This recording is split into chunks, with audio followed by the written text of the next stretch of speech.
Sir आजकल print media में और सोशल मीडिया पे आईपीओ की बहुत चर्चा है। आखिर ये आईपीओ होता क्या है? IPO means initial public offer.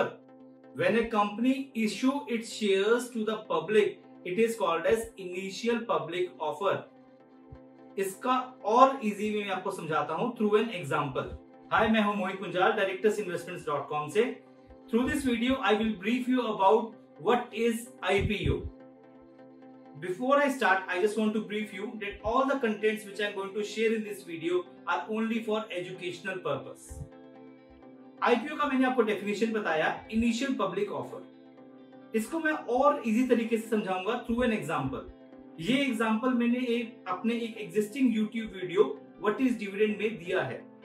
उसी एग्जांपल को लेता हूं कि एक व्यक्ति जिसने एक आउटलेट है, कपड़े का आउटलेट, उसने कपड़े का आउटलेट से एक कपड़े का आउटलेट, उसका काम बहुत अच्छा चल पड़ा, तो उसने और सिटीज में अपना कपड़े का आउटलेट स्टार्ट किया और उसकी एक चेन चल पड़ी।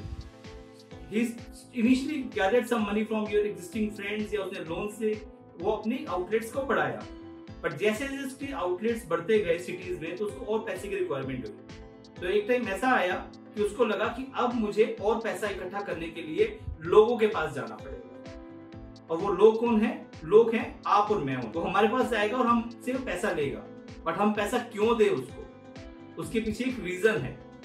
वो क्या करेगा? अपनी कंपनी की वैल्यूएशन करेगा, अपने सब आउटलेट्स की वैल्यूएशन करेगा। मान लीजिए उस सब आउटलेट्स की वैल्यूएशन है 1000 करोड़ रुपए की, और उसको लगता है कि 400 करोड़ रुपए और चाहिए ताकि मैं इसको और जगह पे एक्सपेंड करूं, और सिटीज में एक्सपेंड करूं या इसको इंटरनेशनल ले जाऊं। उस 400 करोड़ रुपए के लिए इनिशियल पब्लिक ऑफर निकालेगा। इनिशियल पब्लिक ऑफर निकालने के लिए वो एक इन्वेस्टमेंट बैंक की हेल्प से वो डॉक्यूमेंट्स रेडी करता है, सो दैट कि वो पैसा रेज करे 400 करोड़ रुपए from public like you and me and from institutions.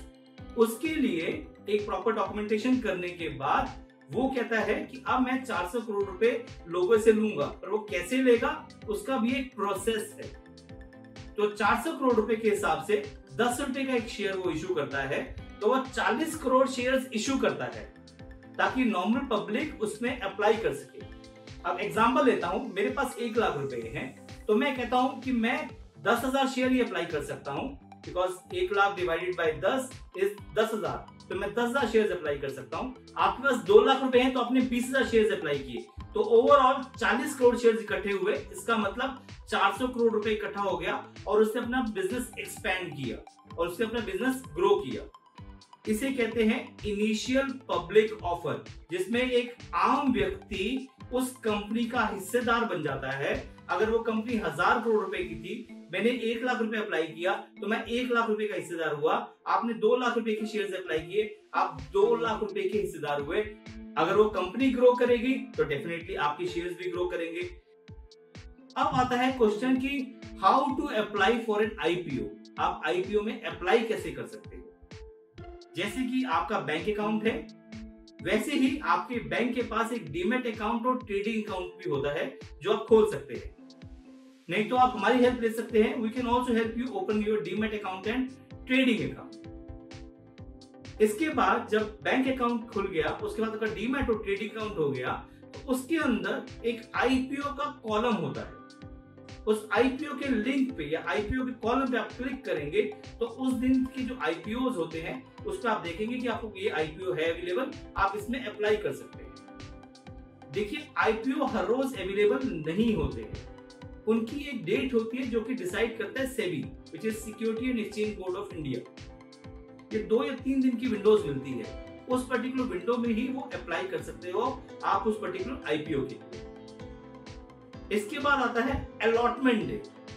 आपने अप्लाई किया, मैंने अप्लाई किया, ऑल ओवर इंडिया से अप्लाई हुआ, सब जगह से अप्लाई हुआ।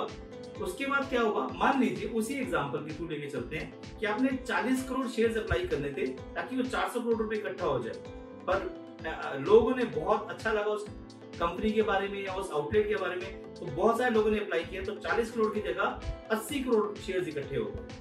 इसका मतलब 800 करोड़ रुपए आ गए उसके पास। But as per the process वो खाली 400 करोड़ ही ले सकता है ना, तो बाकी 400 वापस करेगा।